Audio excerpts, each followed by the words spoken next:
Hello YouTubers, welcome to my channel. As you can see from the thumbnail, I am speaking with Thomas Markle as my mystery secret guest. I am so excited to be having this conversation with him. Now, a couple things you need to know before you watch it. We had a date planned to shoot this. Things kind of got messed up and we ended up just shooting this spontaneously. The computer Zoom thing did not work, so I apologize about the audio and parts of the video being shaky, but nonetheless, this is part one of my conversation with Thomas Markle. Well, first, let me just say, Thomas, I'm so grateful. I'm so grateful for you to speak with me. I really appreciate it. I share this sentiment. I feel the same way. You and Lady C have been, I think, pretty fantastic, and I'm very pleased.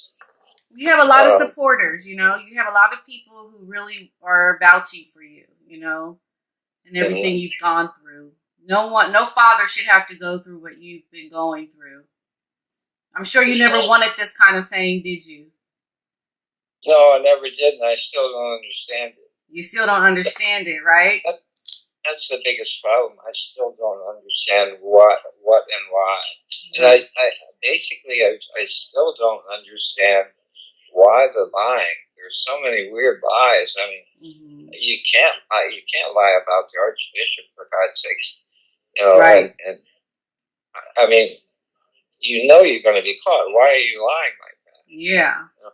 Right. Why are you going over and lie? Why do you think? Do you think it's because she thinks that she wants to create her story around her fantasy and that no one dare call her out on it, or no one will believe anyone else but them?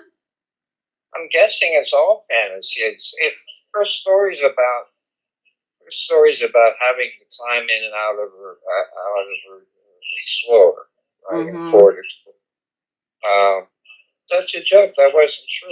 I mean, she never had a problem with the door, and if you have a door problem, you don't go through the back. You go the other door on the other side, slide over. But she never had that problem. And the other thing is, like, she wasn't going to the studios every other day and having guards say break a leg. They just check and see if you're allowed to get on and they'll let you on. But it's not that friendly and not that happy time. I know that firsthand too. I've done many auditions on lots, and they really don't. They have so many people coming all day. You don't really have relationships with the guards like that. They don't know you from Adam, and they just want to make sure you're on the list. Right. Yeah. I'm not putting them down. I'm just saying that she didn't have all these guys say break a leg and wish her best. But why do you think she would do that? Why? I have no idea, and I'm trying to figure out where it began, and it really started after Harry. After Harry, I think she told Harry a sad story, a poor girl's story. And she had to keep us out of it because it's not a true story, right? She never had to work at college. She never had any problem like that. She did some work at college. She babysat a few times, which was something a lot of girls do there. But she didn't need pocket money. She had that. College was paid for. And as a matter of fact, the tuition always comes with room and board as well when you're paying. Right. She always had that. So I don't know what happened. Yeah. How do you feel that she never gave you credit for paying for her college when she gave that speech to the young girls about working hard and paying for it herself? That just goes on the list. There's so many lies about this. Yeah. Well, I mean, she retells the story about writing letters right? To do the soap commercial. Mm-hmm. Soap. Yeah, how did that happen? Well, initially, I told her to write letters. I said, if you write letters, they'll answer them. But she told that story to the UN, and then she changed it and dropped my name off. It was like at first she said, my dad told me to, and at the end of her speech, she said there should be more men like my dad, right? Mm-hmm. But when she tells the story now, it's like I decided to write letters, and she never mentions me. Mm-hmm. So I'm not attacking her. I don't know. I just don't understand it. Yeah. And don't understand the thing. I don't even understand what they're doing. Right. They're living in a huge house. Harry is seen occasionally walking the dogs on the beach. They're not seen together that often. Apparently, their PR says that they're out all the time and they're having dinner out and so forth. Nobody in Montecito sees them. Mm-hmm. So, and I don't think Doria is there either. I don't know where Doria is at this point. You think she's left? She's not in California still? I'm not sure. I heard that she had to go back east for that company or that corporation they put together. Mm-hmm. And she's also, I saw it working with some hospice. Oh. Mm-hmm. And she is a psych major. She did graduate USC. Mm-hmm. So she might be doing that, but I don't think she's in Montecito. Montecito. So what's going on with Doria's family? Why does Meghan? Well, I know that she said she took care of her grandmother, I believe, when she was ill. Do you know anything about Doria's family and the grandmother being ill and Meghan taking care of her? I remember grandmother, a sweet lady. I liked her very much. Mm-hmm. I took a great photograph of her one time. She plays harmonica. I took a photograph of her playing harmonica in a rocking chair.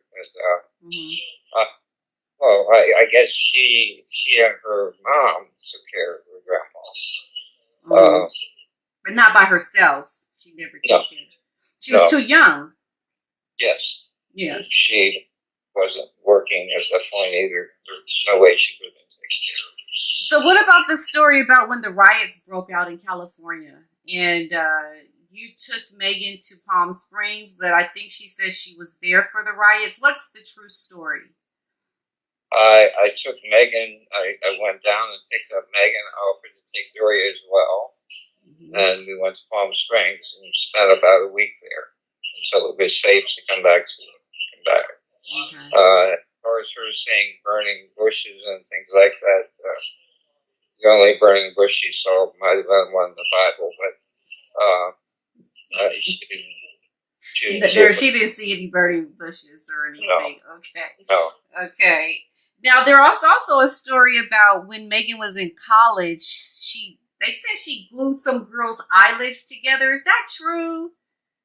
That one I don't know anything about. Okay, maybe it's a rumor. I don't know where that came from. She was in a sorority there. Mm-hmm. I know that. Matter of fact, she wanted to have a Sopranos party. I bought her a ton of stuff from a store in Los Angeles so that she could have a Sopranos party. So that sort of gives you the dates of when she was there. But all the girls in the sorority had these little glasses that say Soprano, and I don't know what they do. Mm-hmm.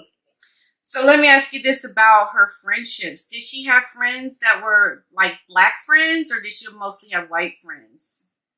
She had one girlfriend, a young black girlfriend, so through the age of 10 or 11. Mm-hmm. He was with Nanaki now, Nanaki from the age of 2, and they were best friends all through high school. Mm-hmm. And then lost a college. Even Nanaki was still a friend at that point. She was Nanaki was at her graduation of college. Mm-hmm. But she didn't have a lot of black friends. Mm-hmm. Did she identify as being mixed or part black or just white? The only time that ever came up, to my knowledge, was when she had that problem with what to mark down who she was or what she was. Mm-hmm. And I've already told this story, but I said make your own box and mark, black mom, white dad. Yeah.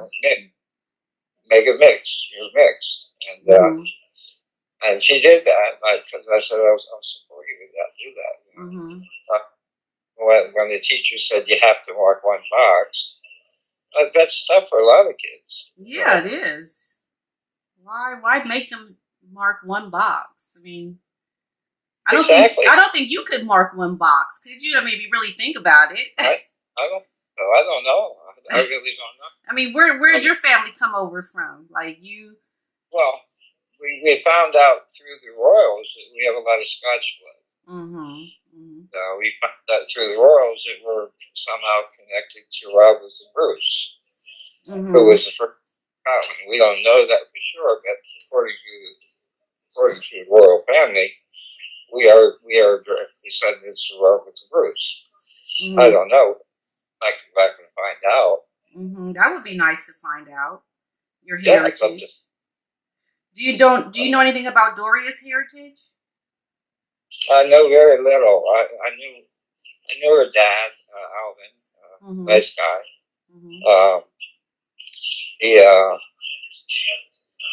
I know he came. I think he came from Cleveland. That's what I read. I don't know that much about her mom. Her mom was, she was a what? She was around more, and I saw her more and got along with her. Really know where she came from originally. Oh, okay. But who in the family is still around? Do you think Doria still speaks with her family in Cleveland? I don't think she's ever spoken to her family in Cleveland. She's got a sister and a brother here. Oh, they're in California? Yeah, Alvin Jr. Oh, okay. Alvin Jr. is here, and Sandra is the other sister here, too. Okay. Now, does Meghan know them well? As far as I know, she has known them well, but obviously they weren't invited to the wedding either, so... Yeah. No one on her side or no one on my side. Does anyone from her family ever reach out to you to talk to you? Not really. No? Could you reach out to them, like Doria's sister? Or?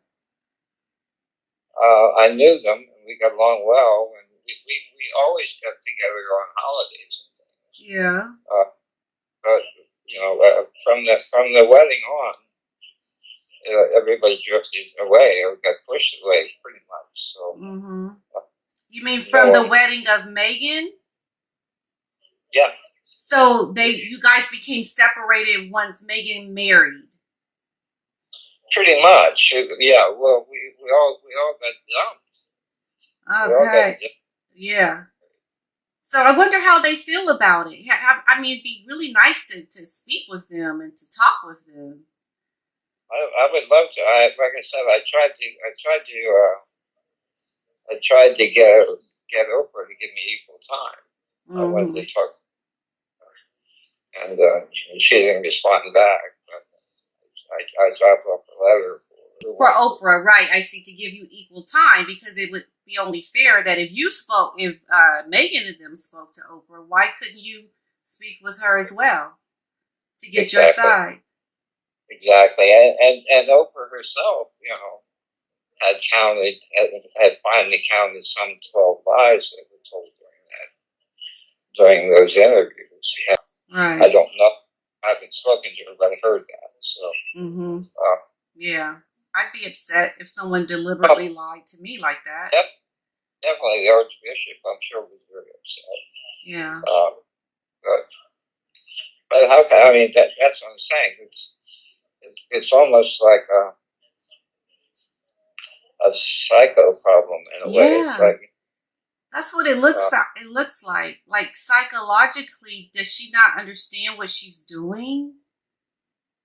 Does Harry understand what he's doing? I mean, well, Harry's a puppy. He'll go anywhere he's told to go. I don't think he's. I just think he's a follower. I think she mothered him, and that's what he needed. He wanted a mother. He got one. Mm-hmm. What about her ex-husband, Trevor? What do you know about Trevor? Why did she... Very sweet man. Yeah. A very kind man. I will tell you that I feel he was shocked at what happened, how it happened. Mm-hmm. They were apart because she was working in Canada all the time. Mm-hmm. And not coming back on weekends as much as he wanted her to. And then she just sent him the wedding ring back through the mail. Wow. Trevor called me and was in shock for, I guess, a week or longer, and didn't know what to do, or he was lost. He didn't at all. So. Wow. So he was really blindsided by the divorce. Wow. Who came to her wedding? Her first wedding? Everybody. The entire cast of Suits. Mm-hmm. I was there. Doria and I walked her down the aisle. The aisle was sand. We walked her through the sand. Okay. But the rest of a lot of people couldn't come because it cost money to fly to Jamaica. So. Mm-hmm. Yeah. So Samantha wanted to come, I heard, but she couldn't because she. Well, she couldn't because. She couldn't afford it, I guess, and also wheelchairs don't do too well on the sand, so it would have been difficult for her. Tom Jr., my son, wasn't invited, I don't think, and hadn't planned on going. So. Mm-hmm. So she had a relationship with Samantha, obviously, or what kind of relationship was it? Oh God, I don't know. And I know that's part of the problem. Yeah. Part of the problem she has with me is that she wanted me to make my son, my oldest son, my son Tom, and Babe is Samantha. Mm-hmm. She demanded that I stop talking to them and make them stop talking about her. And during their 50s. Now, when did she say that to you, Tom? How did that conversation come about? Dad, can you stop talking to your other children, or like what? Well, it started when Harry popped into the picture. So right when he popped into the picture, she asked you, she phoned you up, and what did she say? She said, "Make them stop talking about me." Because there were reporters all over all of us all the time. Yeah. For the first year, I mean, I couldn't go anywhere without being seen or being photographed or being asked questions, and they were having the same problem. Mm-hmm. So they were answering back more than I was, but they were answering back, and not kindly at the time. So. Mm-hmm.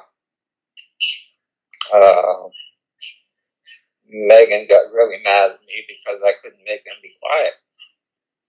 But, so how does that work, Thomas? How does that work? What does she say when you're when, like, what's that sound like, that conversation? Like, do you remember specifically the things what was her tone like, or how did she get upset with you, or say, I'll never speak to you again if you don't stop? Yeah, something like that. She said, I'll never, well, she didn't say I'll never, she said, I'll never help you again. I won't help you unless you make them stop. That was pretty much it. I kept trying to explain to her that when you're dealing with 50-year-old children, they're telling you what to do. You're not telling them what to do. I'm at that age. I'm at that age where I need them to sometimes tell me what to do. You depend on them because they're there for you, right? Yeah, and I have a little memory problem sometimes. And, there are things that Tom Jr. comes down to help out with sometimes, and Babe can't. She's in Florida and she's in a wheelchair. She can't, but she calls every day. So that's about it. Was that hurtful for you to hear your daughter try to make that divide for you and your children? I'm still very hurt by it. We had a good relationship while we were in Woodland Hills, and then when the divorce sort of widened the relationship because everybody went their own way. But in terms of Meghan and Doria, Tom and Babe went their own way. But when they moved into LA, I moved into LA as well. And I'd go there for dinner. I'd go there to pick up Meg. We got along very well for the first for most all of Megan's elementary school. I think we got along well. But at that point then, Tom and Dave were not in the picture anymore because they moved on. They were gone to other places. So that I guess that sort of took the heat off for a while. And in one way, I have to defend and say that it was difficult for Doria because the age difference between her and Tom and Dave was pretty close, right? So she took it upon herself to try to help raise two teenagers, and the ages were too close for her and for them. So difficult. They had a good relationship though with Doria, Tom Jr. and Samantha. Did they have a good relationship then with her? I mean, just a cordial relationship? Yeah, I actually, anytime there was a party or a holiday, we would all show up at one of her relatives, or it was usually her sister, Sandra, have us over all the time. Or Doria is so excellent cook. She's a damn good cook. Makes the best in the world. What did she make the best of? Gumbo. Oh, gumbo. Okay. Yeah. Oh, nice. Yeah. And Christmas time and holidays, we would gather at her house. Okay. So it's customary for you, Samantha, Thomas, to come over and to hang out at Doria's sister's for the holidays. And so it was a common occurrence, I guess, as much as it could have been during that time, that, Meghan was with her half-siblings during the holidays. Yeah. And Alvin would be there. We'd all be there. Wow. What about Ray or JJ, the uncle that recently passed? Pamela's? Uncle Joe, I didn't know that well. He came into the picture later. After we had broken up, Uncle Joe came into the picture. She had had a boyfriend before that. Mm-hmm. So I knew it. Her boyfriend was a nice guy, but I never knew Joe. You never knew Joe. Mm-hmm. So what about Meghan's type? So you look at someone like Harry, and he's a redhead, right? Is he the typical kind of guy that Meghan would date growing up? I mean, is he her type? Not to my knowledge. And her first boyfriend was a Mexican kid, a basketball player, nice kid. Mm-hmm. And her first boyfriend in Northwestern was a basketball player, nice kid. And then after that, I guess her sophomore year, junior year,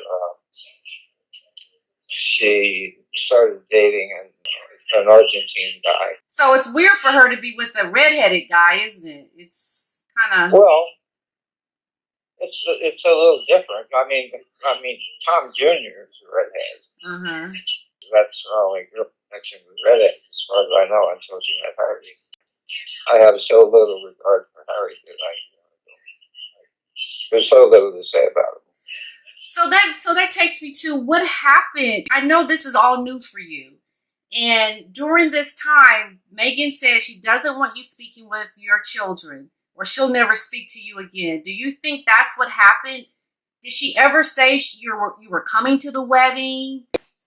There were two things that happened. One thing was I was being battered by the press the first year down here. Okay, well, this 2018? 2018? Yeah. When she hooked up with Harry, the press found me down there. Well, once they found me, they were hounding me constantly. And Doria, they sent help to her. They sent two people to help and protection for her and so forth. Okay, so they sent. Okay, let me just go back. So they sent people to help Doria. Right. So who helped Doria? The royal family. They told her how to navigate the press, what to do, what not to do, right? Yeah, and apparently provided some security for her as well. She got security. As far as I know.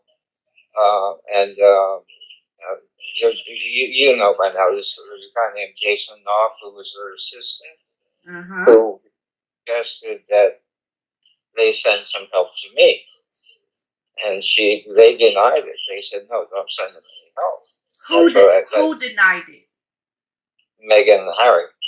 So they purposely denied support for you. So this was after your phone conversation when you did not tell Meghan that you will stop speaking to her half-siblings, that she then denied you support. There's one other thing, too.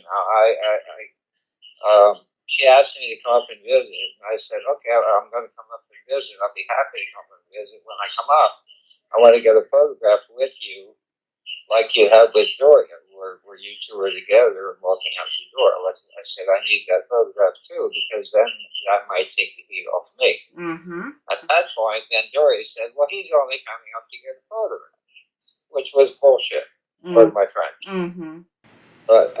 But I was ready to come up, and then they got mad about that. Yes, I'd be happy to come up and support you, but while I'm there, I want to take a picture too. I need a picture of you. They got upset about that. Doria and Meghan got upset about that. Well, they were mad that you were coming.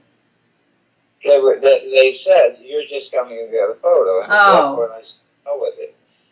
So that's what happened. So they spend it like you were only coming to get a picture, not that you really wanted to come and support her. Right. And what do you have to say to that? Well, I would happily go on to support her and be behind her and defend her as much as I could. I couldn't do much more than her mother was doing anyway, but I was offended that they were assuming that that's all I wanted. Up until she got that job with Suits, everything came from me. I'm not bragging. I'm just saying that everything came from me. Mm-hmm. Her getting a union card, I paid for. Her apartments until she got work, I paid for.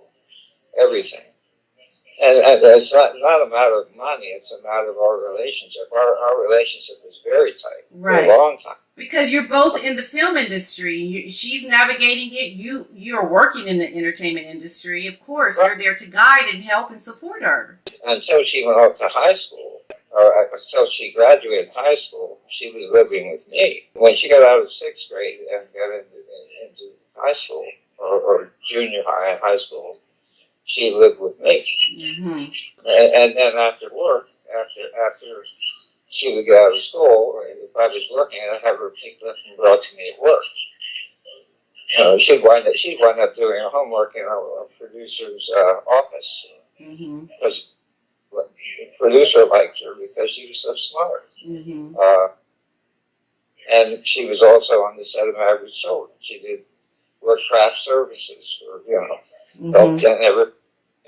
So, but she got a good education about the business, and she felt comfortable in the studio because she'd been on it for a long time. And so you were the guide that supported and helped her, but when she got really famous and you didn't want to distance yourself from your children, I think she and Doria talked about cutting you out of the picture at that point, is what it sounds like. Pretty much, yes. That's it for this video, you guys. I hope you enjoyed it. Be sure to catch part 2, where we really discover how things went wrong in Thomas Markle's relationship with his daughter, and some more things that you haven't heard before. Be sure to catch it.